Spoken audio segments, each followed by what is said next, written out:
Assalamualaikum warahmatullahi wabarakatuh. Alhamdulillahirabbil alamin.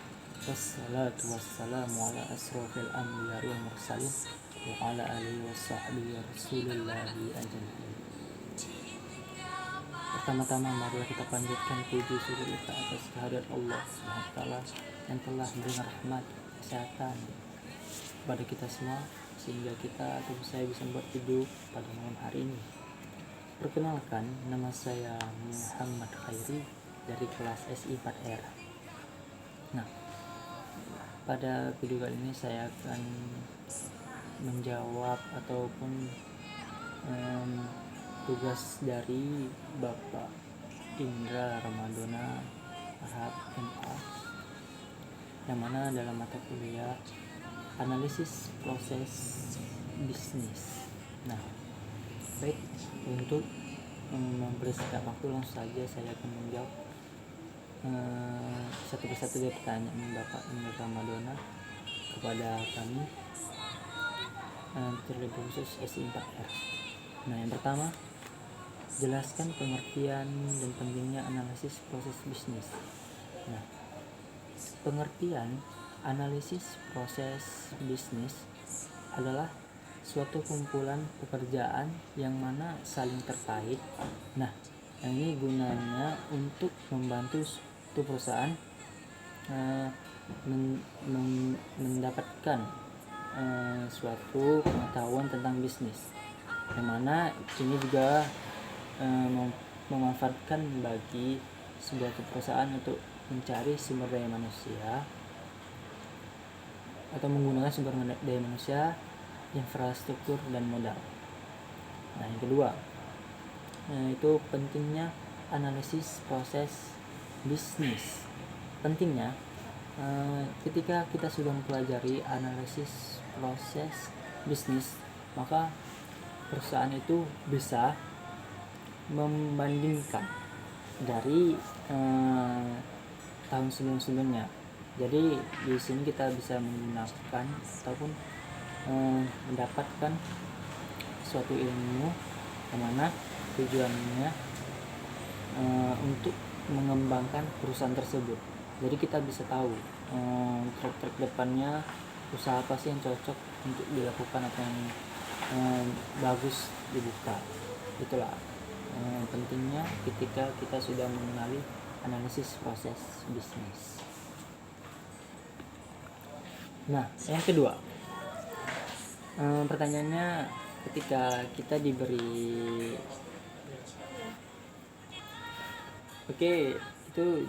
saya diberi tugas untuk, misalnya kita beri pilihan memilih bisnis online atau offline. Nah, jika kita memilih bisnis online, sebutkan 2 keuntungan bisnis online dan 2 kelemahan atau kekurangan bisnis offline. Begitu juga sebaliknya. Nah, di sini saya memilih bisnis online. Nah, saya akan menyebutkan 2 kelebihan bisnis online. Yang pertama, keuntungannya itu adalah kita dapat bekerja di mana saja dan kapan saja. Kenapa? Kalau kita menggunakan bisnis online, karena otomatis itu kan menggunakan gadget atau HP kan. Nah, kita bisa menggunakan melalui internet yang kita bisa buka di mana saja dan kapan saja, dan itu memudahkan kita untuk bekerja tentunya. Yang kedua, itu jangkauan luas. Nah, tentu saja kalau kita menggunakan internet ini, bayangkan orang di luar pulau Sumatera saja bisa tahu dengan kita dengan melalui internet itu. Maka ketika kita menggunakan bisnis online, kita upload ataupun kita share ataupun istilahnya dagangan kita upload ke misalnya ke Facebook, Instagram dan sebagainya, otomatis yang lihat bukan orang Sumatera saja, tapi orang luar Sumatera bisa juga lihat, bahkan di seluruh dunia. Oke. Itu keuntungan bisnis online, 2 keuntungan bisnis online. Nah, yang keduanya itu 2 kekurangan bisnis offline. Yang pertama, itu jangkauannya terbatas. Ya, tentu saja ya kan, kalau kita menggunakan bisnis offline, ya yang tahu ya hanya sekitar kita saja lah ya kan. Hanya dari mulut ke mulut. Contohnya kita buka usaha baju di kisaran atau Imbon ya kan, yang tahu ya orang-orang Imbon aja, orang ataupun hanya orang asahan aja. Belum tentu orang di Medan tahu kita buka usaha toko baju di Imbon kisaran. Itu dia. Nah yang kedua, membutuhkan karyawan atau tenaga kerjanya. Ya tentu saja kalau kita membuka usaha offline ini, tenaga kerja yang kita perlukan harus banyak ya kan. Kenapa? Karena kita harus tahu porsi setiap orang itu gimana ya kan. Jadi digunakan karyawan yang banyak agar usaha yang kita buka ini tidak mati. Ya begitulah kurangnya.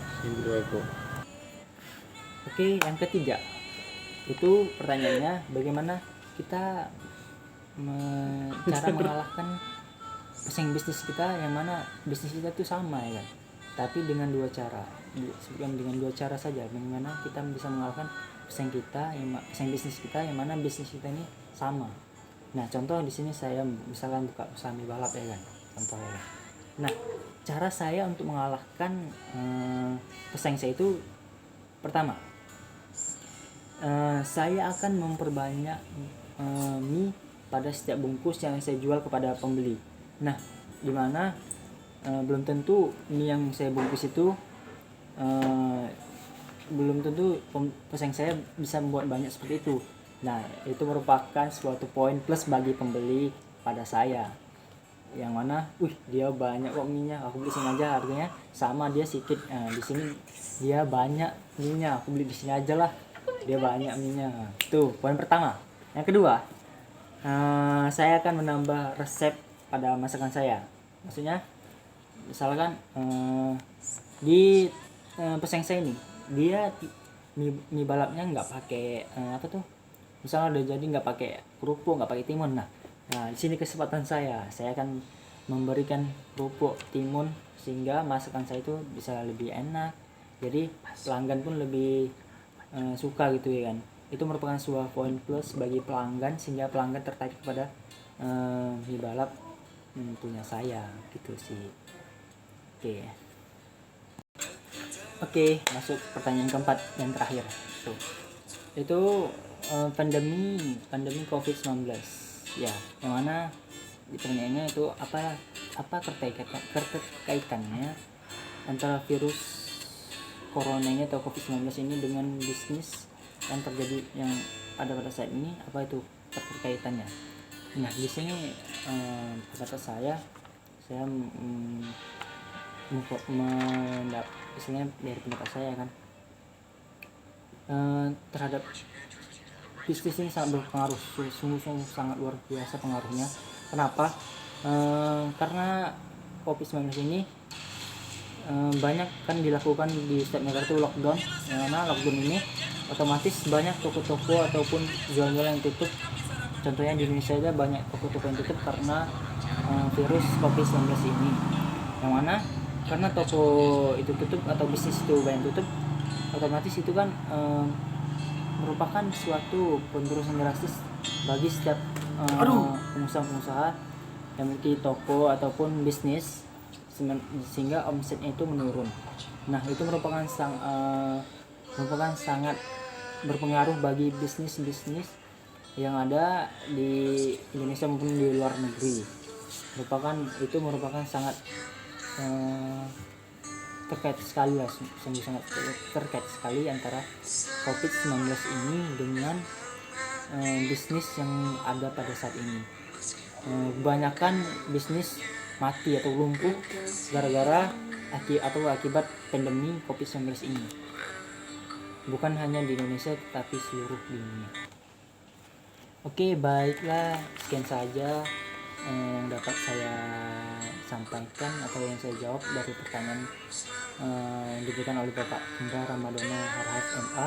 Semoga apa yang saya jawab ini bisa Bapak terima dan Bapak maklumi ya, karena itulah yang bisa saya jawab dan saya Penjelasan saya hanya bisa segitu sih, dan itu saya ada sebagian saya ambil dari internet.